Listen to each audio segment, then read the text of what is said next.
आखिरकार उन्होंने वो किताब छपवाई जिसके बारे में वो युद्ध के समय से ही सपना देखते आए थे। किसी भी पब्लिशर ने जब दिलचस्पी नहीं दिखाई तो उन्होंने अपने पैसे से ही इस किताब को छाप दिया। ये उस भविष्य के लिए कॉन्ड्राटायुक की चिट्ठी थी जिसे कोई नहीं देख सकता था। उन्होंने लिखा, जो कोई भी एक इंटरप्लैनेटरी रॉकेट बनाना चाहता है वो इस पेपर को जरूर पढ़े। 1920 के दशक के आखिर में कॉन्ड्राटायुक से एक ग्रेन एलिवेटर डिजाइन करने को कहा गया।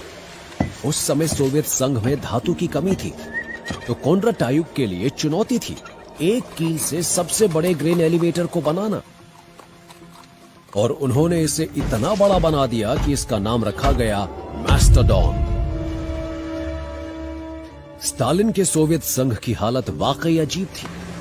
देश की सेवा में बेशक आप बहुत बड़ा योगदान देते, आप सिर्फ एक कील से इतना बड़ा ग्रेन एलिवेटर बनाने जैसा नामुमकिन काम कर दिखाते, पर इसके बावजूद आपको षड्यंत्र के आरोप में जेल में डाला जा सकता था। भला सिर्फ एक कील से इतना विशाल ग्रेन एलिवेटर बनाने की जुर्रत तो देश का कोई दुश्मन ही कर सकता है। ग्रेन एलिवेटर ने 60 साल तक सही सलामत काम किया, यानी अपने जलने तक, लेकिन इससे कॉन्ड्राटायुक की किस्मत नहीं बदली। उन्हें 3 साल तक एक खास प्रिजन कैंप में कैद रखा गया। इस नए कैंप का नाम था शराशका। यहाँ वैज्ञानिकों और इंजीनियरों को रूस की सबसे महत्वाकांक्षी परियोजनाओं पर मुफ्त में काम करना होता था। कॉन्ड्राटायुक ने एक विंड पावर प्रोजेक्ट पर काम करना शुरू किया, लेकिन अब भी वो सपने देखते थे, सपने सौर मंडल को खोजने के।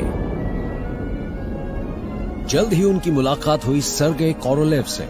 वो भी कॉस्मोस की खोज के लिए पृथ्वी से बाहर निकलने के सपने देखते थे। बाद में कोरोलेव सोवियत रॉकेट प्रोग्राम के जनक बने। कोरोलेव अपने रॉकेट प्रोग्राम के साथ कॉन्ड्राटायुक को जोड़ना चाहते थे, लेकिन कॉन्ड्राटायुक बहुत डरे हुए थे। उन्हें लगता था कि अगर उन्होंने कुछ और किया तो सीक्रेट पुलिस उन पर चौकसी बढ़ा देगी। उन्होंने मना कर दिया। अगर सरकार को पता चल जाता कि कॉन्ड्राटायुक दरअसल शरजई थे तो उनका हश्र बहुत बुरा होता। रूस पर जर्मनी के हमले के वक्त कॉन्ड्राटायुक ने मोर्चे पर लड़ने का प्रस्ताव रखा और यहां उन्होंने एक कम्युनिकेशंस टुकड़ी का नेतृत्व किया। उनके बारे में सटीक जानकारी तो नहीं है, पर कहते हैं कि 1942 में फरवरी की एक रात वो युद्ध में मारे गए। तब अलेक्जेंडर शरजेव या यूरी कॉन्ड्राटायुक सिर्फ 44 साल के थे, पर उनके ना रहने के बावजूद उनका सपना जिंदा था।